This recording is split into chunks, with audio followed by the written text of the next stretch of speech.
Hello friends, स्वागत है आप सबका आपका अपना यूट्यूब चैनल अब पढ़ेगा इंडिया में। आज हम लोग इस वीडियो में देखेंगे जो बिहार दरोगा की अपकमिंग वैकेंसी है, जो रिसेंटली आप लोगों को मोस्ट प्रॉब्ली मानकर चलिए कि सितंबर मंथ में देखने के लिए मिल जाएगा। तो उस के लिए प्लेटफॉर्म का जो रुक्मणी पब्लिकेशन के द्वारा जो बिहार दरोगा के लिए वॉल्यूम 1 प्रैक्टिस सेट निकाला गया है, उस प्रैक्टिस सेट्स में आज हम लोग देखेंगे सेट नंबर 1। इसका अगर आप लोगों को पीडीएफ चाहिए तो पीडीएफ के लिए वीडियो के दिए गए डिस्क्रिप्शन लिंक से जाकर टेलीग्राम ग्रुप ज्वाइन कर सकते हैं, या फिर टेलीग्राम पे जाकर सर्च कर सकते हैं अब पढ़ेगा इंडिया। वहाँ जो ग्रुप आएगा उसको ज्वाइन कर लीजिए, वहाँ इसका पीडीएफ जो है वो प्रोवाइड करवा दिया गया है। साथ ही साथ आप लोगों को मैं एक चीज़ और बताना चाहूँगा, वीडियो के डिस्क्रिप्शन में एक व्हाट्सअप ग्रुप का लिंक दिया गया है। उस व्हाट्सअप ग्रुप का आप लोग लिंक जो है वो ज्वाइन कर लीजिए।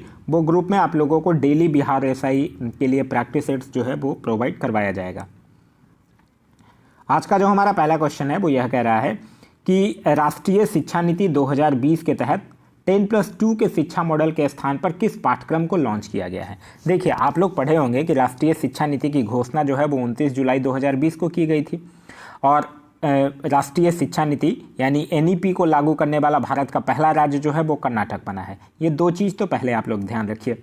अब बात करते हैं क्वेश्चन की। क्वेश्चन में कहा गया है कि 10+2 के शिक्षा मॉडल के स्थान पर किस पाठ्यक्रम को लॉन्च किया गया है। तो 10+2 के जगह पे अब लॉन्च कर दिया गया 5+3+3+4। तो इस क्वेश्चन का जो सही आंसर होगा वो होगा option number C. Next question कह रहा है कि अंतर्राष्ट्रीय जैव विविधता दिवस international day of for biological diversity हर वर्ष कब मनाया जाता है। तो international day for biological diversity जो है वो 22 मई को मनाया जाता है। तो इस क्वेश्चन का सही आंसर है ऑप्शन नंबर ए, 22 मई। देखिए, डे के साथ जो मेन इंपॉर्टेंट चीज़ होता है वो होता है उसका थीम आपको याद रखना है। तो 2023 में जो international day for biological diversity है उसका थीम था समझौते से कार्रवाई तक जैव विविधता का निर्माण करें। मैं फिर से रिपीट कर रहा हूँ, थीम था समझौते से कार्रवाई तक जैव विविधता का निर्माण करें। निम्नलिखित में से प्रत्येक प्रकार के रक्त की बूंद को 4 अलग अलग स्लाइडों पर रखा गया है। इनमें से कौन जो है वो स्कंदित नहीं होगा, यह आपको बताना है।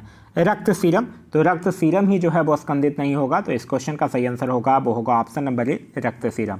देखिए, रक्त सीरम एक्चुअली एक ऐसा पदार्थ है जिसमें रक्त कोशिकाओं और थक्का बनाने वाले के कारकों का पूर्ण रूप से अभाव होता है। सूर्य की परिक्रमा के दौरान पृथ्वी सूर्य से निम्नतम दूरी पर कब होती है, यह आपसे पूछ रहा है। देखिए, निम्नतम दूरी पर कब होता है, एक आप लोग पढ़े होंगे उपसौर और एक पढ़े होंगे अपसौर। तो उपसौर जो होता है वो 3 जनवरी को होता है, जब सूर्य और पृथ्वी के बीच न्यूनतम दूरी होता है। और अपसौर जो होता है वो 4 जुलाई को होता है, जब पृथ्वी से सूर्य जो है वो अधिकतम दूरी पर होता है। यहाँ आपसे पूछ रहा है न्यूनतम दूरी पर, तो 3 जनवरी को होगा। यानी सही ऑप्शन जो होगा वो होगा ऑप्शन नंबर डी, यानी कि जनवरी महीने में होगा। ये मैथ्स का क्वेश्चन है। इस क्वेश्चन को अगर आप सॉल्व करेंगे तो इस क्वेश्चन का जो सही आंसर होगा वो होगा ऑप्शन नंबर बी। नेक्स्ट है कि एक व्यक्ति जो है वो लंबे समय तक उपवास में रहता है, उसके मूत्र में किसकी मात्रा जो है वो असामान्य हो जाएगी। देखिए, जब भी कोई व्यक्ति जो है वो लंबे समय तक अगर खाना उना नहीं खाता है, उपवास में रहता है, तो उपवास के दौरान हमारे शरीर में क्या होती है कि जब आप ऊर्जा की आवश्यकता तो आपके शरीर को है ही, लेकिन उपवास के दौरान आपके शरीर को ऊर्जा मिलेगी नहीं। तो ऊर्जा आवश्यकता को पूरा करने के लिए वो शरीर संबंधी वसा का उपयोग करना शुरू कर देता है। अब फिर क्या होता है कि वसा के उपचय से के जो प्रक्रिया होती है उसके दौरान कीटोन का उत्पादन होता है, और ये जो रक्त में जो ब्लड में जो होता है क्या है कि कीटोन्स की मात्रा जो है वो बढ़ जाती है। तो इसीलिए कीटोन की मात्रा जो है वो असामान्य होगी। तो इस क्वेश्चन का सही आंसर होगा वो होगा ऑप्शन नंबर डी। निम्नलिखित में से कौन जो है वो शीतोष्ण कटिबंधीय घास का मैदान नहीं है, यह आपसे पूछ रहा है। सेलवास है, उसके बाद अगर सेलवास, अच्छा शीतोष्ण कटिबंधीय घास का मैदान नहीं है पूछ रहा है, तो सेलवास ही नहीं है। तो इस क्वेश्चन का जो सही आंसर होगा वो होगा ऑप्शन नंबर ए, यानी कि सेलवास। सेलवास जो है वो शीतोष्ण कटिबंधीय घास का मैदान नहीं है, बल्कि ये उष्ण कटिबंधीय घास का मैदान है जो कि अमेजन बेसिन क्षेत्र में पाया जाता है। निम्नलिखित में से कौन सी दक्षिण अटलांटिक महासागर की शीतल जलधारा है, यह आपसे पूछ रहा है। कैनेरी धारा, कैनेरी जलधारा जो है वो अटलांटिक महासागर की ठंडी जलधारा है। ये आपसे दक्षिण अटलांटिक की आपसे पूछ रहा है कि कौन है, तो वेनेजुएला धारा जो हो जाएगा वो दक्षिण अटलांटिक महासागर की शीतल जलधारा हो जाएगा। तो इस क्वेश्चन का जो सही आंसर होगा वो होगा ऑप्शन नंबर बी। अग्लुहास धारा की बात करते हैं तो अग्लुहास धारा से याद रखिएगा ये हिंद महासागर की गर्म जलधारा है। नेक्स्ट है, निम्नलिखित में से कौन जो है वो संसार की सबसे बड़ी पोतवाहक नहर है? तो संसार की सबसे बड़ी पोतवाहक नहर जो है वो है सुएज नहर। तो इस क्वेश्चन का सही आंसर होगा वो होगा ऑप्शन नंबर डी, सुएज नहर। सुएज नहर से ध्यान रखना है कि सुएज नहर जो है वो भूमध्य सागर और लाल सागर को जोड़ता है।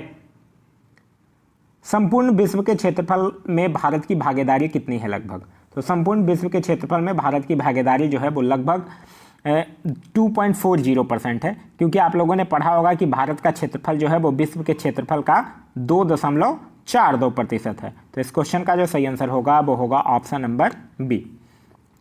अच्छा, ये तो बात हो गया क्षेत्रफल की। अगर जनसंख्या की बात कर दे तो जनसंख्या का जो भी हम लोग डाटा यूज करते हैं वो 2011 के सेंसस के अकॉर्डिंग देखते हैं। तो 2011 के जनगणना के अनुसार भारत का जो आबादी है वो विश्व की आबादी का 17.5% है, यह भी आपको ध्यान रखना है। क्षेत्रफल की दृष्टि से अगर बात करते हैं तो भारत जो है वो विश्व का 7वां सबसे बड़ा देश है।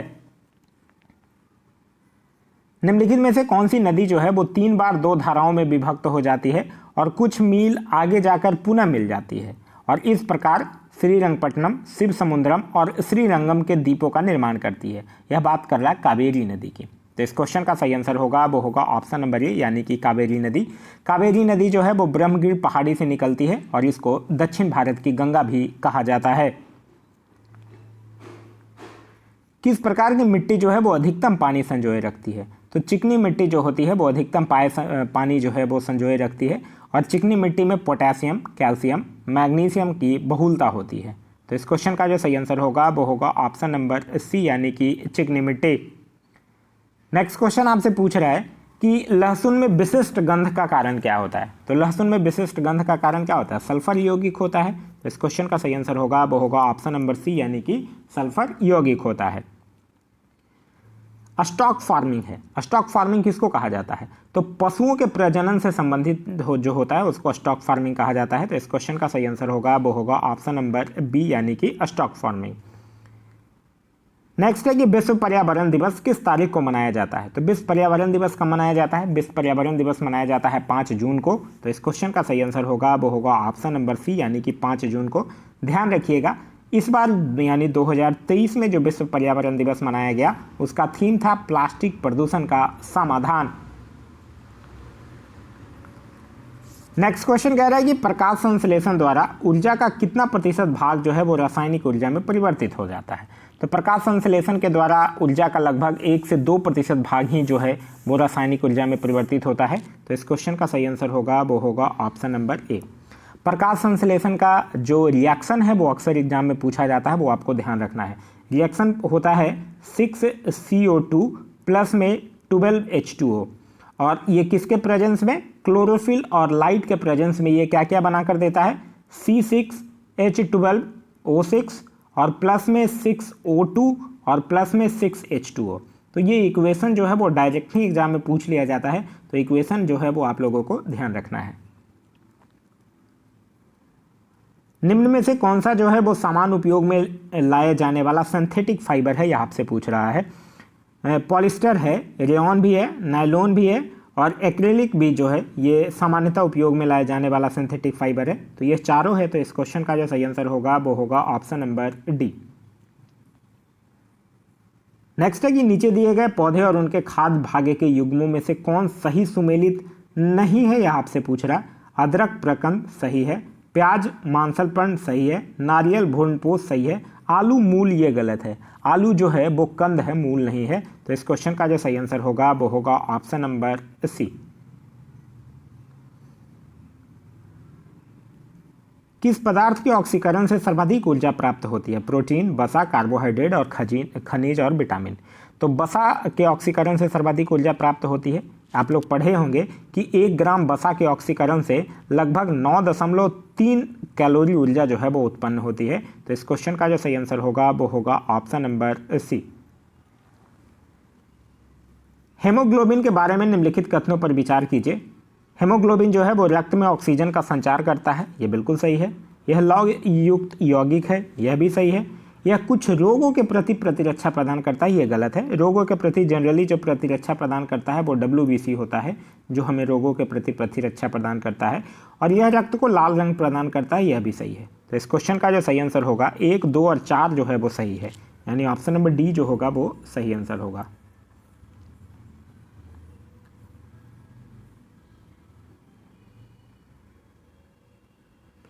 नेक्स्ट है कि निम्नलिखित में से कौन सा एक जो है वो सुमेलित नहीं है, यह आपको बताना है। डेसिमल ध्वनि की प्रबलता की इकाई बिल्कुल सुमेलित है। अश्व शक्ति यानी हॉर्स पावर शक्ति की इकाई बिल्कुल सही है। समुद्री मील नौ संचालन में दूरी की इकाई नॉटिकल मील की इकाई है, बिल्कुल सही है। सेल्सियस उष्मा की इकाई, ये गलत है। सेल्सियस जो है वो उष्मा की इकाई नहीं है, बल्कि ये टेम्परेचर यानी तापमान का सीजीएस यूनिट है। ठीक है, तापमान का तो ऐसा यूनिट हो गया केल्विन, और सीजीएस यूनिट की बात कीजिएगा तो वो हो जाएगा सेल्सियस। तो इस क्वेश्चन का सही आंसर है वो है ऑप्शन नंबर डी। नेक्स्ट है, निम्न में से कौन सा बल जो है वो क्षयकारी बल्ब है। तो क्षयकारी बल कौन सा हो जाएगा? गुरुत्व बल तो नहीं है, घर्षण बल है। तो इस क्वेश्चन का सही आंसर होगा वो होगा ऑप्शन नंबर बी, घर्षण बल।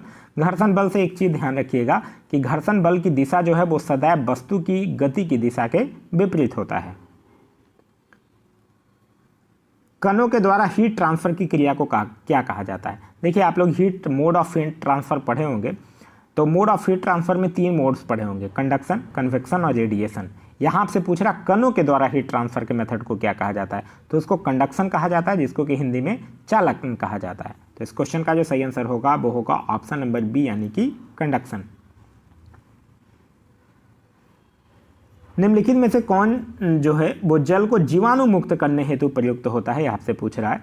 ओजोन, हाँ बिल्कुल होता है। क्लोरीन डाइऑक्साइड, यह भी होता है।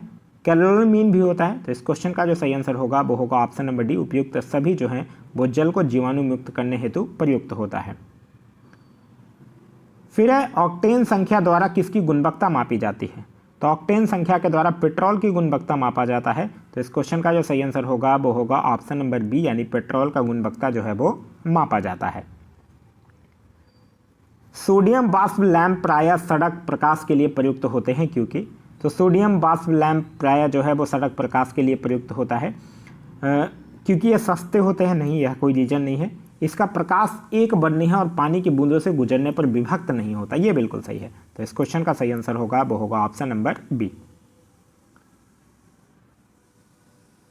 लंबी दूरी तक रेडियो प्रसारण के लिए निम्नलिखित में से मुख्यतः किसका उपयोग किया जाता है? तो लंबी दूरी तक रेडियो प्रसारण के लिए मुख्यतः आयन मंडलीय तरंगों का उपयोग किया जाता है। तो इस क्वेश्चन का सही आंसर होगा वो होगा ऑप्शन नंबर सी, आयन मंडलीय तरंग का उपयोग जो है वो किया जाता है। पानी की अस्थायी कठोरता के लिए निम्न में से कौन उत्तरदायी है, यह आपसे पूछ रहा है। पानी की अस्थायी कठोरता के लिए उत्तरदायी कौन होता है? कैल्शियम और मैग्नीशियम के क्लोराइड्स और सल्फेट जो होता है वो होता है। कहने का मतलब CaCl2, MgCl2, CaSO4, MgSO4, ये सब अगर जल में घुला है तो वो जल की अस्थायी कठोरता होता है। तो इस क्वेश्चन का जो सही आंसर होगा वो होगा ऑप्शन नंबर ए, कैल्शियम और मैग्नीशियम के क्लोराइड और सल्फेट्स। शराब पीकर वाहन चालक के श्वसन परीक्षण में यातायात पुलिस क्या इस्तेमाल करती है? यातायात पुलिस क्या से चेक करती है कि जो गाड़ी ड्राइवर है वो गाड़ी ड्राइव कर रहा है, वो ड्रिंक करके कर रहा है या नहीं? तो वो क्या चीज़ का यूज करता है? पोटेशियम डाइक्रोमेट सल्फ्यूरिक एसिड का यूज करता है। तो इस क्वेश्चन का जो सही आंसर होगा वो होगा ऑप्शन नंबर ए। नेक्स्ट है, गैस वेल्डिंग में समानता प्रयुक्त ईंधन गैस कौन सा है? तो गैस वेल्डिंग में किसका प्रयोग किया जाता है? एसिटिलीन का। तो इस क्वेश्चन का जो सही आंसर होगा वो होगा option number C, acetylene. Acetylene यानी C2H2, इसके 3 अणु बहुलीकृत होकर क्या बनता है? बेंजीन बनता है, यानी C6H6 बनता है, यह भी आपको ध्यान रखना है। हाइड्रोक्सी समूह वाला ऑर्गेनिक अम्ल है, तो हाइड्रोक्सी समूह वाला ऑर्गेनिक अम्ल क्या है? बेंजोइक अम्ल। तो इस क्वेश्चन का जो सही आंसर होगा वो होगा ऑप्शन नंबर ए, बेंजोइक अम्ल। बेंजोइक अम्ल का फॉर्मूला क्या होता है? C6H5COOH।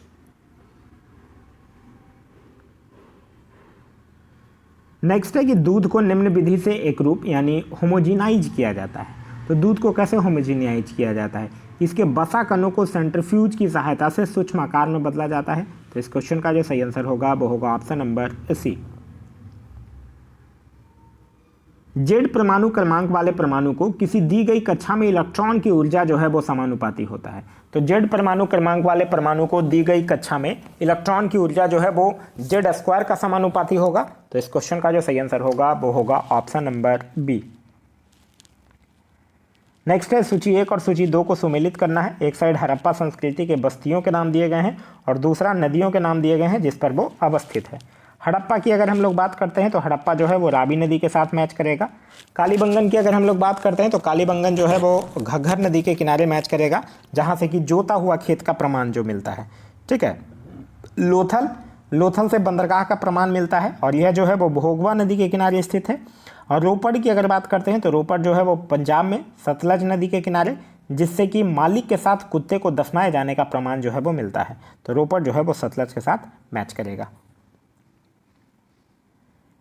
नेक्स्ट है महात्मा बुद्ध के संबंध में निम्नलिखित कथनों में से कौन सही है, यह आपको बताना है। उनका जन्म जो है वो कपिल वस्तु में हुआ था, बिल्कुल सही है। इनका जन्म जो है वो कपिल वस्तु के लुम्बिनी में हुआ था। उन्होंने बोध गया में ज्ञान प्राप्त किया था, बिल्कुल सही है। पूर्णिमा था जिस दिन उन्होंने बौद्ध में निरंजना नदी के किनारे इन्होंने ज्ञान प्राप्त किया था। उन्होंने बौद्धिक धर्म को अस्वीकार किया था, यह भी बिल्कुल सही है। उन्होंने आर्य सत्य का प्रचार किया था, यह भी बिल्कुल सही है। तो यह चारों के चारों कथन सही हैं, यानी ऑप्शन नंबर डी जो होगा वो आपका सही आंसर होगा। नेक्स्ट क्वेश्चन है क्वेश्चन नंबर 36। कह रहा है अद्वैत दर्शन के संस्थापक कौन है। तो अद्वैत दर्शन के संस्थापक कौन है? शंकराचार्य। तो इस क्वेश्चन का सही आंसर होगा वो होगा ऑप्शन नंबर ए। नेक्स्ट है महाबलीपुरम के रथ मंदिरों का निर्माण जो है वो किसने करवाया था। तो आपने एक नाम सुना होगा नरसिंहवर्मन प्रथम, जो कि पल्लव वंश का एक महान शासक था। तो इस क्वेश्चन का जो सही आंसर होगा वो होगा ऑप्शन नंबर ए, नरसिंहवर्मन प्रथम। नरसिंहवर्मन प्रथम जो था वो बतापी कोंड की उपाधि भी धारण किया था और फिर पुलकेशिन द्वितीय जो है वो नरसिंहवर्मन द्वितीय को पराजित कर देता है। नेक्स्ट है निम्न में से किस सुल्तान ने कुतुब मीनार की 5वीं मंजिल का निर्माण करवाया था। तो कुतुब मीनार तो बनाना शुरू किया था किसने? कुतुबुद्दीन ऐबक ने, लेकिन इसको पूरा करवाया था किसने? इल्तुतमिश ने। यहाँ आपसे पूछ रहा है 5वीं मंजिल का निर्माण किसने करवाया था, तो वो करवाया था फिरोज शाह तुगलक ने। तो इस क्वेश्चन का जो सही आंसर होगा वो होगा ऑप्शन नंबर सी, यानी फिरोज शाह तुगलक ने। फिरोज शाह तुगलक जो था वो 5 बड़े नहरों का भी निर्माण करवाया था, साथ ही साथ एक नया सिंचाई कर भी लगाया था जो कि उपज का 1/10 भाग हुआ करता था। फिरोज शाह तुगलक ने 300 नए नगरों की स्थापना करवाया था। ब्राह्मणों पर जजिया लागू करने वाला पहला शासक भी फिरोज शाह तुगलक ही था। दासों की सबसे ज़्यादा सल्तनत कालीन में संख्या जो थी वो फिरोज शाह तुगलक के ही समय में थी और इसीलिए इसने दासों की देखभाल के लिए एक नए विभाग दीवाने बंदेगान की भी स्थापना जो है वो फिरोज शाह तुगलक के द्वारा ही करवाया गया था। निम्नलिखित में से कौन सा युग्म जो है वो सही सुमेलित नहीं है, आपसे पूछ रहा है। पानीपत का युद्ध 1526 बिल्कुल सही है। खानवा का युद्ध 1527 सही है। घाघरा का युद्ध 1529 सही है। चंदेरी का युद्ध 1530 ये गलत है, क्योंकि चंदेरी का युद्ध जो है वो 1530 में नहीं बल्कि 1528 में हुआ था और किसके किसके बीच? बाबर और मेदिनी राय के बीच हुआ था। अंग्रेजों का फोर्ट विलियम जो है वो कहाँ स्थित है। तो अंग्रेजों का फोर्ट विलियम जो है वो कलकत्ता में स्थित है। तो इस क्वेश्चन का सही आंसर होगा वो होगा ऑप्शन नंबर बी, यानी कि कलकत्ता। नेक्स्ट है सर्वेंट ऑफ इंडिया सोसाइटी की स्थापना किसने किया था। तो सर्वेंट ऑफ इंडिया सोसाइटी की स्थापना जो है वो गोपाल कृष्ण गोखले के द्वारा 1905 में और कहाँ किया गया था? पुणे में किया गया था। तो इस क्वेश्चन का सही आंसर होगा वो होगा option number D, Gopal Krishna Gokhale. Gopal Krishna Gokhale को महात्मा गांधी का राजनीतिक गुरु माना जाता है और गोपाल कृष्ण गोखले के जो गुरु थे उनको किनको माना जाता है? एमजी रानाडे को माना जाता है। क्लियर है। निम्नलिखित में से कौन जो है वो क्रांतिकारी पत्र वंदे मातरम के संपादक थे। तो वंदे मातरम के संपादक कौन थे? मैडम भिकाजी कामा, जो कि पेरिस से 1909 में वंदे मातरम समाचार पत्र निकाले थे। तो इस क्वेश्चन का सही आंसर होगा वो होगा option number A, madam Bhikaji कामा।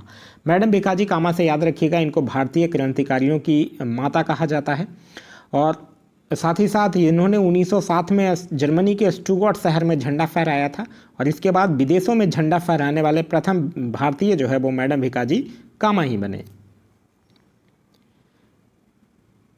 ये 43 क्वेश्चन नंबर मैथ्स का क्वेश्चन है, इसको अगर आप सॉल्व करेंगे तो आपका सही आंसर जो होगा वो होगा ऑप्शन नंबर बी। नेक्स्ट है द्वितीय विश्व युद्ध के बाद 1946 में कौन भारत आया था, ये आपको बताना है।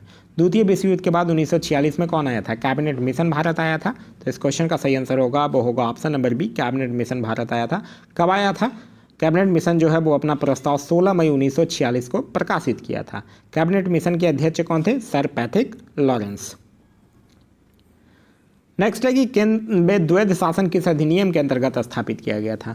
तो केंद्र में द्वैध शासन लगाया गया था 1935 के भारत शासन अधिनियम के तहत। इससे एक्चुअली हुआ क्या था कि राज्यों में द्वैध शासन को समाप्त कर दिया गया था और केंद्र में द्वैध शासन को स्थापित कर दिया गया था। तो इस क्वेश्चन का सही आंसर होगा वो होगा ऑप्शन नंबर सी, भारत सरकार अधिनियम 1935। भारत सरकार अधिनियम 1935 के द्वारा ही भारत परिषद का अंत कर दिया गया, बर्मा को भारत से अलग कर दिया गया, संघीय न्यायालय की व्यवस्था कर दी गई। तो यह सब जो है वो भारत सरकार अधिनियम 1935 के तहत ही हुआ है। नेक्स्ट है कि भारत एक गणतंत्र है, इसका अर्थ क्या है। तो भारत एक गणतंत्र है, इसका अर्थ ये है कि भारत में कोई वंशानुगत शासन नहीं है। मतलब यहाँ के जो राष्ट्रपति हैं, जैसे अभी द्रौपदी मुर्मू जी हैं, तो यहाँ के राष्ट्रपति जो हैं वो जनताओं के द्वारा अप्रत्यक्ष रूप से चुने जाते हैं। तो इस क्वेश्चन का जो सही आंसर होगा वो होगा ऑप्शन नंबर सी, भारत में कोई वंशानुगत शासन जो है वो नहीं है। गणतंत्र की अगर बात करते हैं तो ध्यान रखिएगा, भारतीय संविधान में गणतंत्र शब्द जो है वो फ्रांस से लिया गया है। और विश्व का जो प्राचीनतम गणराज्य है जो गणतंत्र है वो कौन था, लिच्छवी था। मौलिक अधिकारों के अंतर्गत कौन सा अनुच्छेद जो है वो बच्चों के शोषण के विरुद्ध अधिकार संबंधित है। अनुच्छेद 17 नहीं, अनुच्छेद 17 में तो छुआछूत यानी अस्पृश्यता का निषेध कहा गया है। अनुच्छेद 23 नहीं, अनुच्छेद 23 में बालाश्रम एवं मानव दुर्व्यापार दंडनीय अपराध घोषित किया गया है। अनुच्छेद 18 भी नहीं है क्योंकि अनुच्छेद 18 में उपाधि वंशानुगत को निषेध किया गया है। अनुच्छेद 24 है क्योंकि अनुच्छेद 24 में कहा गया है कि 14 वर्ष से कम उम्र के बाल बच्चों को खतरनाक कार्यों में जो है वो नहीं लगाया जा सकता है। तो इस क्वेश्चन का जो सही आंसर होगा वो होगा ऑप्शन नंबर डी। नेक्स्ट है, निम्नलिखित में से किस प्रकार के प्राधिकार जो है वो भारत के राष्ट्रपति को प्राप्त है, ये आपसे पूछ रहा है। वास्तविक और लोकप्रिय प्राधिकार नहीं, बिल्कुल नहीं प्राप्त है। औपचारिक और विधिक अधिकार, हाँ बिल्कुल विधिक अधिकार तो प्राप्त ही है।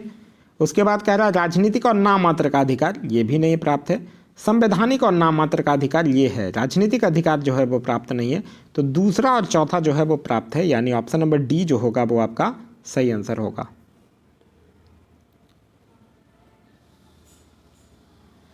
नेक्स्ट क्वेश्चन कह रहा है कि विधान परिषद किसी साधारण विधेयक को निम्नलिखित में से किस अवधि तक रोक सकता है। तो देखिए, विधान परिषद जो है वो किसी साधारण विधेयक को 4 महीने के लिए रोक सकता है। कैसे? क्योंकि देखिए, विधान परिषद जो है वो विधानसभा के द्वारा पारित साधारण विधेयक को 3 महीने के अंदर पारित करके भेजना पड़ता है, लेकिन विधान परिषद को 1 माह का अतिरिक्त समय दिया जा सकता है और अतिरिक्त 1 माह समय में भी अगर नहीं पारित करके भेजता है तो दोनों सदनों द्वारा उसको पारित माना जाता है। तो 3 महीने और 1 महीने अतिरिक्त वाला यानी 4 महीने। तो इस क्वेश्चन का जो सही आंसर होगा वो होगा ऑप्शन नंबर बी। जिस समिति ने लोकतांत्रिक विकेंद्रीकरण और पंचायती राज की सिफारिश की थी उसके सभापति कौन थे? तो उसके सभापति थे बलवंत राय मेहता समिति। तो इस क्वेश्चन का जो सही आंसर होगा वो होगा ऑप्शन नंबर डी, बलवंत राय मेहता। बलवंत राय मेहता ने ही त्रिस्तरीय पंचायती राज की भी सिफारिश किए थे, ये भी ध्यान रखना है, बहुत बार एग्जाम में पूछा जा चुका है। फिर है सूची 1 और सूची 2 को मिलाना है, एक साइड अनुच्छेद दिए गए हैं और दूसरे साइड उसके वर्ग दिए गए हैं। अनुच्छेद 14 किससे मैच करेगा? सामान्यता के अधिकार के साथ। अनुच्छेद 36 नीति निर्देशक तत्व में है। अनुच्छेद 74 की अगर बात करते हैं तो इसमें मंत्रिपरिषद की बात कही गई है और अनुच्छेद 368 जो है वो संविधान संशोधन प्रक्रिया से संबंधित है। क्लियर है? चलिए,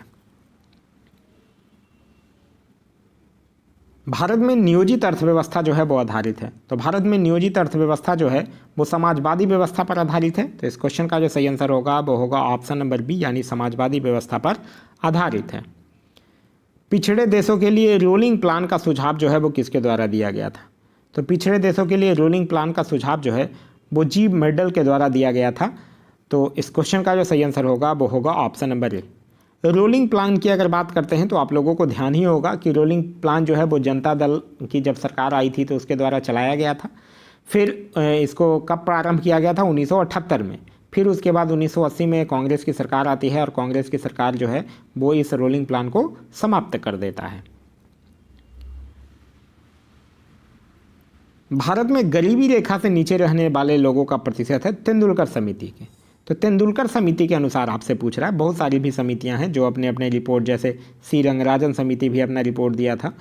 तो यहाँ आपसे पूछ रहा है तेंदुलकर समिति के अकॉर्डिंग, जो सुरेश तेंदुलकर जिनका नाम था, तो सुरेश तेंदुलकर समिति के अकॉर्डिंग अगर देखा जाए तो भारत में 2011 के जनगणना के अनुसार भारत में गरीबी जो है वो 21.9% है लगभग। तो इस क्वेश्चन का जो सही आंसर होगा वो होगा ऑप्शन नंबर ए।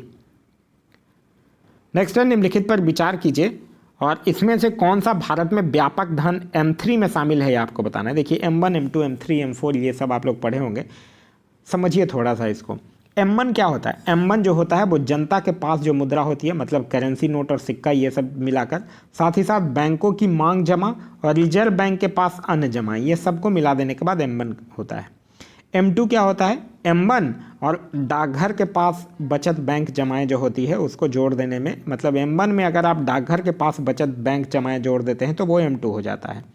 और M3 की अगर बात करते हैं तो M1 में अगर आप बैंकों की सावधि जमाएं जोड़ देते हैं तो वो M3 बन जाता है। तो यहाँ कह रहा है कि निम्नलिखित पर विचार कीजिए। जनता के पास मुद्रे, हाँ ये होगा ही। बैंकों के पास मांग जमा, डिमांड डिपॉजिट्स होगा ही। और बैंकों के पास समय जमा यानी टाइम डिपॉजिट्स, ये भी होगा। तो इस क्वेश्चन का जो सही आंसर होगा वो होगा ऑप्शन नंबर डी, ये सब जो है वो M3 में शामिल होता है। नेक्स्ट कह रहा है कि रुपये की परिवर्तनीयता का तात्पर्य क्या है? तो रुपया की जो परिवर्तनीय का तात्पर्य होता है वो यह होता है कि रुपये को अन्य मुख्य मुद्राओं के में अन्य प्रमुख मुद्राओं को रुपये से मुक्त रूप में परिवर्तित करके देने की अनुमति, यानी ऑप्शन नंबर सी जो होगा वो आपको सही आंसर होगा। एक चीज़ ध्यान रखिएगा, रुपये की पूर्ण परिवर्तनीयता पर तारपुरा समिति गठित किया गया था। एक क्वेश्चन पूछा जाता है आप लोगों से कि तारपुरा समिति का गठन किस लिए किया गया था या किससे संबंधित है, तो वो रुपये की पूर्ण परिवर्तनीयता से ही संबंधित है। ब्रेक इवन बिंदु यानी ब्रेक इवन पॉइंट क्या होता है? तो ब्रेक इवन पॉइंट किसको कहते हैं? अगर सपोज कर लीजिए कि आप कोई फैक्ट्री है आपका, ठीक है, या कोई फॉर्म है या आप बिजनेस कर रहे हैं, आपको ना ही कोई प्रॉफिट हो रहा है ना ही कोई लॉस हो रहा है, मतलब एक ऐसी स्थिति जब फर्म को जब ना लाभ हो और ना हानि हो, तो उसको ब्रेक इवन पॉइंट कहते हैं। तो इस क्वेश्चन का जो सही आंसर होगा वो होगा ऑप्शन नंबर सी, वह स्थिति जब फर्म को ना तो लाभ हो और ना ही हानि हो। निम्नलिखित खेलों में से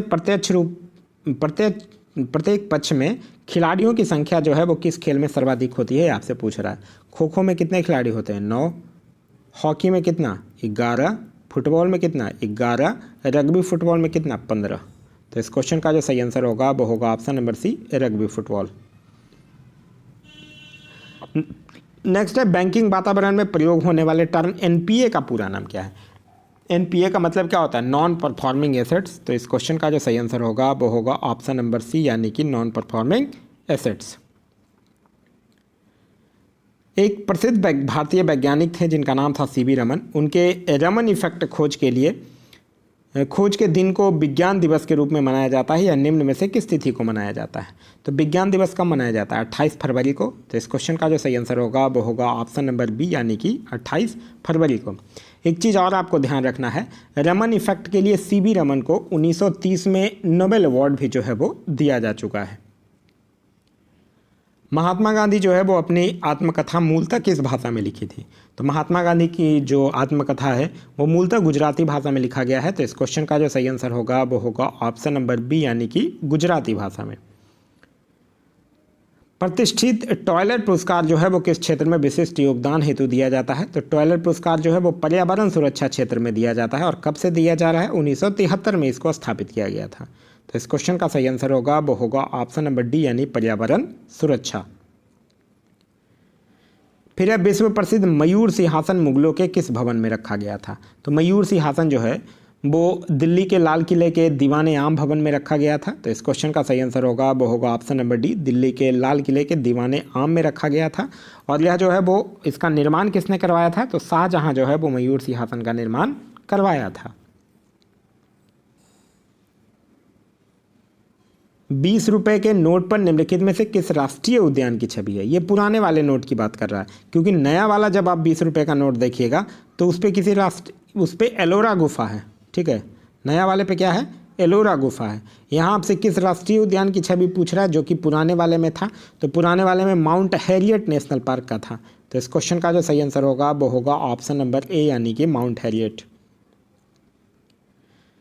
नेक्स्ट है तारापुर परमाणु ऊर्जा संयंत्र की स्थापना जो है वो किस देश की सहायता से की गई है? तो तारापुर परमाणु ऊर्जा संयंत्र की स्थापना जो है वो अमेरिका की सहायता से किया गया है। तो इस क्वेश्चन का जो सही आंसर होगा वो होगा ऑप्शन नंबर ए, यानी कि अमेरिका की सहायता से।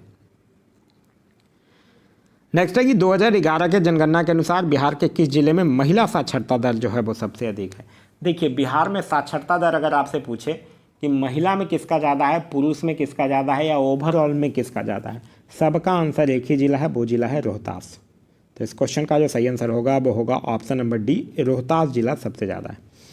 2011 के जनगणना के अनुसार अगर बात कीजिएगा तो सर्वाधिक साक्षर राज्य जो है वो केरल है और सर्वाधिक असाक्षर राज्य जो है वो बिहार है, क्योंकि बिहार में जो साक्षरता दर है वो सिर्फ और सिर्फ 61.8% है, जिसमें सर्वाधिक साक्षरता दर वाला जो जिला है वो रोहतास है और सबसे कम साक्षर जिला जो है वो है पूर्णिया।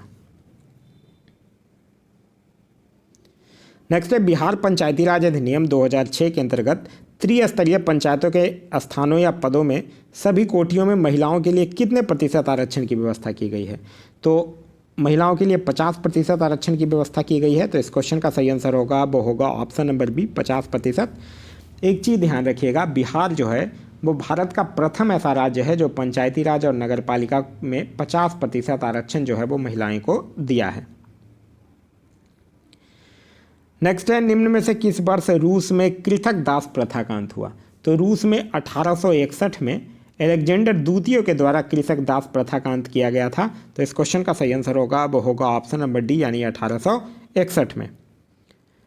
नेक्स्ट है कि निम्न में से किस देश के बीच नानकिंग की संधि हुई थी। नानकिंग की संधि आप लोगों को याद होगा प्रथम अफीम युद्ध, और ये जो प्रथम अफीम युद्ध था वो यही नानकिंग की संधि से ख़त्म हुआ था। तो किसके किसके बीच, चीन और ब्रिटेन के बीच, कब, 1842 में। तो इस क्वेश्चन का जो सही आंसर होगा वो होगा ऑप्शन नंबर डी, यानी चीन और ब्रिटेन के बीच। निम्न में से किस प्रकार की तरंगों का प्रयोग जो है वो रात्रि दृष्टि उपकरण में किया जाता है। तो रात्रि दृष्टि उपकरण में अवरक्त तरंग का प्रयोग किया जाता है, जिसको कि हम लोग उष्मा तरंग के नाम से भी जानते हैं। तो इस क्वेश्चन का जो सही आंसर होगा वो होगा ऑप्शन नंबर ए, यानी कि अवरक्त तरंग।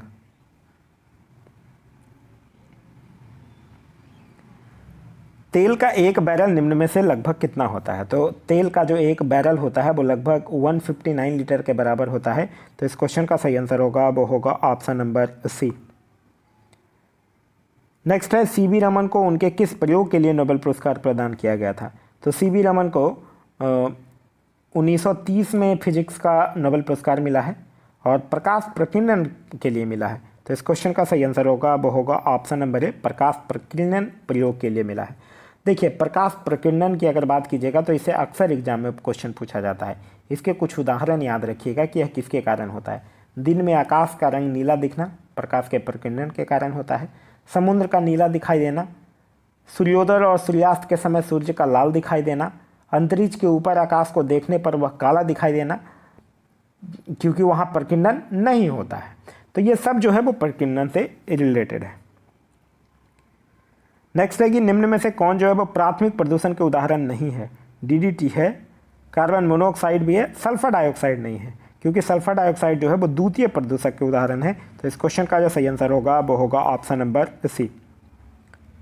नेक्स्ट है कि निम्न में से किस उद्योग के निगरानी हेतु जैव चिप का विकास किया गया। तो जैव चिप का विकास जो है वो मत्स्य उद्योग के विकास के लिए किया गया है। तो इस क्वेश्चन का जो सही आंसर होगा वो होगा ऑप्शन नंबर डी, यानी कि मत्स्य उद्योग। नेक्स्ट है निम्न में से किस पुरस्कार को वरीयता सूची में स्थान दिया गया है। वरीयता सूची में किसको स्थान दिया गया है, भारत रत्न को ही दिया गया है। तो इस क्वेश्चन का सही आंसर होगा वो होगा ऑप्शन नंबर ए, भारत रत्न को। भारत रत्न जो है वो देश का सबसे बड़ा राष्ट्रीय पुरस्कार है और इस पुरस्कार की स्थापना कब हुई थी, 1954 में हुआ था। फिर जनता पार्टी की सरकार आती है और 1977 में इसको बंद कर देती है। फिर लेकिन कांग्रेस की सरकार आती है और फिर इसको 1980 में शुरू कर देता है। दिए गए विकल्पों में कौन सा युग्म सत्य है यह आपको बताना है। एक साइड पुस्तक का नाम दिया गया चेतन भगत मिडनाइट चिल्ड्रन, यही गलत है। कौन सा युग्म सत्य है आपसे पूछ रहा है, तो ये तो गलत है, क्योंकि मिडनाइट चिल्ड्रन जो है वो चेतन भगत के द्वारा नहीं बल्कि सलमान रुश्दी के द्वारा लिखी गई पुस्तक है। फिर है सलमान रुश्दी फ्यूरी, ये बिल्कुल सही है। तो इस क्वेश्चन का जो सही आंसर होगा वो होगा ऑप्शन नंबर बी। निम्न में से किसने प्रत्यक्ष एवं अप्रत्यक्ष सहयोग में अंतर स्पष्ट किया है, यह आपको बताना है। प्रत्यक्ष और अप्रत्यक्ष सहयोग में जो अंतर स्पष्ट किया है वो किया है मैकआइवर एवं पेज ने। तो इस क्वेश्चन का जो सही आंसर होगा वो होगा ऑप्शन नंबर सी। जानबूझकर किया गया वह प्रयत्न जो किसी की इच्छा का विरोध करने, रोकने या इसे दबाने के लिए किया जाता है वो उसको क्या कहा जाता है। तो उसको क्या कहा जाता है, संघर्ष कहा जाता है। तो इस क्वेश्चन का सही आंसर होगा वो होगा ऑप्शन नंबर बी यानी कि संघर्ष। निम्न में से कौन जो है वो मानव विकास सूचकांक का संकेतक नहीं है, यह आपसे पूछ रहा है। प्रति व्यक्ति राष्ट्रीय आय है, शिक्षा भी है, शहरीकरण का स्तर जो है वो नहीं है। तो इस क्वेश्चन का जो सही आंसर होगा वो होगा ऑप्शन नंबर सी यानी शहरीकरण का स्तर। मानव विकास सूचकांक की अगर बात करते हैं तो इसको सर्वप्रथम 1990 में जारी किया गया था। और किसके द्वारा यह जारी किया जाता है, UNDP के द्वारा यानी संयुक्त राष्ट्र विकास कार्यक्रम के द्वारा इसको प्रतिवर्ष जारी किया जाता है। मानव विकास सूचकांक का जो विकास है वो महबूब उल हक जो कि एक पाकिस्तानी व्यक्ति थे उनके द्वारा किया गया था। कनाडा ओपन 2023 विजेता लक्ष्य सेन जो है वो किस खेल से संबंधित है। तो लक्ष्य सेन जो है वो बैडमिंटन खिलाड़ी हैं जिनको कि 2022 में अर्जुन पुरस्कार से भी सम्मानित किया जा चुका है। तो इस क्वेश्चन का सही आंसर होगा वो होगा ऑप्शन नंबर बी यानी कि बैडमिंटन। देश के पहले सहकारिता से संचालित सैनिक स्कूल का शिलान्यास कहाँ किया गया। तो यह कहाँ किया गया है, केंद्रीय जो मंत्री हैं हमारे अमित शाह उनके द्वारा किया गया है। और कहाँ किया गया है, गुजरात में किया गया है। तो इस क्वेश्चन का सही आंसर होगा वो होगा ऑप्शन नंबर सी। हाल ही में किस देश के द्वारा भारतीय संरक्षणवादियों को पर्यावरण पुरस्कार दिया गया है। तो यह किसके द्वारा दिया गया है, ब्रिटेन के द्वारा दिया गया है। तो इस क्वेश्चन का जो सही आंसर होगा वो होगा ऑप्शन नंबर बी यानी ब्रिटेन के द्वारा दिया गया है। नेक्स्ट है कि ब्रिटेन के प्रधानमंत्री ऋषि सुनक द्वारा 2023 का पॉइंट ऑफ लाइट अवार्ड से किस भारतीय को सम्मानित किया गया है। तो पॉइंट ऑफ लाइट अवार्ड से सम्मानित किया गया है राजेंद्र सिंह घट को, जो कि राजेंद्र सिंह घट कौन थे, द्वितीय विश्व युद्ध में लड़ने वाले अंतिम जीवित सिख सैनिकों में से एक थे। तो इस क्वेश्चन का जो सही आंसर होगा वो होगा ऑप्शन नंबर ए। नेक्स्ट है विश्व जनसंख्या दिवस 2023 के संदर्भ में निम्नलिखित में से कौन सा कथन सत्य है, यह आपको बताना है। यह 11 जुलाई को मनाया जाता है, बिल्कुल सही है। इसका थीम जो था वो लैंगिक समानता की शक्ति को उजागर करना है, यह भी बिल्कुल सही है। तो इस क्वेश्चन का जो सही आंसर होगा वो होगा ऑप्शन नंबर सी, यहाँ 1 और 2 दोनों जो है वो सही है। नेक्स्ट है 23वां संघाई सहयोग संगठन के राष्ट्र प्रमुखों की परिषद समिति की पहली बार अध्यक्षता जो है वो किस देश के द्वारा किया गया है। तो यह जो है वो हमारा प्यारा देश भारत के द्वारा किया गया है। तो इस क्वेश्चन का सही आंसर होगा वो होगा ऑप्शन नंबर बी यानी कि भारत। जून 2023 में किस शहर के द्वारा अंतर्राष्ट्रीय जैविक महोत्सव का मेजबानी किया गया। तो अंतर्राष्ट्रीय जैविक महोत्सव का जो मेजबानी है वो किसके द्वारा, विशाखापट्टनम के द्वारा किया गया है। तो इस क्वेश्चन का जो सही आंसर होगा वो होगा ऑप्शन नंबर सी यानी कि विशाखापट्टनम। जून 2023 में 16वां विशेष ओलंपिक खेल का आयोजन किस देश में किया गया। विशेष ओलंपिक खेल का आयोजन जो है वो जर्मनी बर्लिन में किया गया है। तो इस क्वेश्चन का सही आंसर होगा वो होगा ऑप्शन नंबर ए। ध्यान रखिएगा विशेष ओलंपिक का आयोजन जो है वो हर 2 साल में आयोजित किया जाता है। तो 2023 में हो गया, 2025 में इटली में होगा और 2027 में कहाँ होगा, ऑस्ट्रेलिया में इसका आयोजन होगा। महिला एवं बाल विकास मंत्रालय ने अमृत सृजन अभियान नए भारत के सपने हेतु किसके साथ शुरू किया है। तो अमृत सृजन अभियान जो है वो किसके साथ शुरू किया है, मेटा के द्वारा। मेटा जो फेसबुक का नया नाम है जिसमें कि फेसबुक और इंस्टाग्राम दोनों है। तो इस क्वेश्चन का जो सही आंसर होगा वो होगा ऑप्शन नंबर सी, मेटा। महिला एवं बाल विकास मंत्रालय की जो मंत्री हैं उनका नाम है श्रीमती स्मृति ईरानी। भारत पाकिस्तान के बीच किशनगंगा और रतले जल विद्युत संयंत्र के आपसी विवाद के मामले की मध्यस्थता हेतु विश्व बैंक द्वारा किसे अध्यक्ष बनाया गया है। तो विश्व बैंक के द्वारा सीन मर्फी को अध्यक्ष बनाया गया है। तो इस क्वेश्चन का सही आंसर होगा वो होगा ऑप्शन नंबर बी। नेक्स्ट है लूना 25 नामक चंद्रयान किस देश ने लॉन्च किया। लूना 25 जिसको कि हम लोग लूना ग्लोब मिसाइल के नाम से भी जानते हैं, और यह चंद्रयान जो है वो रूस के द्वारा लॉन्च किया गया है। तो इस क्वेश्चन का जो सही आंसर होगा वो होगा option number B. Next question कह रहा है कि Stockholm International Peace Research Institute यानी सिप्री द्वारा जारी वैश्विक सैन्य व्यवस्था 2023 में भारत की रैंकिंग क्या है। तो इसमें भारत की जो रैंकिंग है वो चौथा है। पहले नंबर पे कौन है, पहले नंबर पे अगर देखा जाए तो अमेरिका है, दूसरे नंबर पे चीन है, तीसरे पे रूस है और चौथे पे भारत है। तो इस क्वेश्चन का जो सही आंसर होगा वो होगा ऑप्शन नंबर सी यानी कि चौथा। नेक्स्ट है 5वां आसियान भारत व्यापार शिखर सम्मेलन 2023 का आयोजन जो है वो कहाँ किया गया है। तो 5वां आसियान भारत शिखर सम्मेलन 2023 का आयोजन जो है वो मलेशिया के कुलालंपुर में किया गया। तो इस क्वेश्चन का जो सही आंसर होगा वो होगा option number A, Kuala Lumpur Malaysia. ASEAN की अगर हम लोग बात करते हैं तो आसियान में टोटल मेंबर कंट्री जो है वो हैं 10। कौन कौन से, Thailand, Indonesia, Malaysia, Myanmar, Vietnam, Philippines, Brunei, Cambodia और लाओस। पूर्वोत्तर भारत की पहली एयरलाइन कंपनी की परिचालन शुरू करने की स्वीकृति प्राप्त हुई है। तो पूर्वोत्तर भारत की पहली एयरलाइन कंपनी की परिचालन शुरू करने की जो स्वीकृति प्राप्त हुआ है वो जेटविंग्स को हुआ है। तो इस क्वेश्चन का जो सही आंसर होगा वो होगा ऑप्शन नंबर सी, यानी कि जेटविंग्स एयरवेज। केंद्रीय मंत्रिमंडल ने 2023-24 सत्र के दौरान खरीफ फसलों की न्यूनतम समर्थन मूल्य के संदर्भ में मूंग का कितना कीमत घोषित किया है। तो खरीफ फसलों का न्यूनतम समर्थन मूल्य जो है वो 8,558 रखा गया है 2023-24 सत्र के लिए। तो इस क्वेश्चन का जो सही आंसर होगा वो होगा ऑप्शन नंबर सी।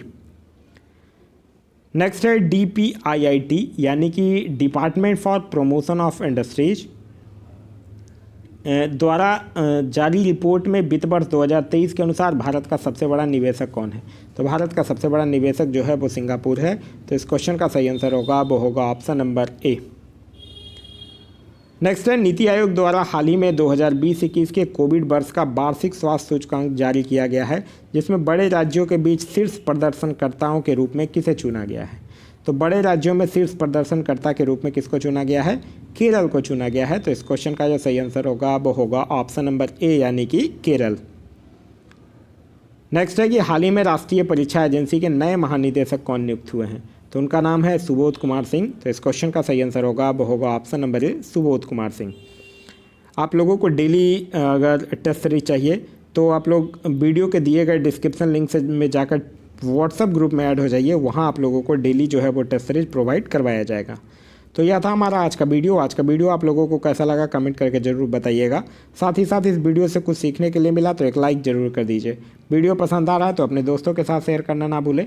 अभी तक आप इस चैनल पर नए हैं या चैनल को सब्सक्राइब नहीं किया है तो चैनल को सब्सक्राइब कर लीजिए और साथ ही साथ बेल आइकन दबा लीजिए ताकि हमारे सारे वीडियो के नोटिफिकेशन जो है वो आपको मिलते रहें।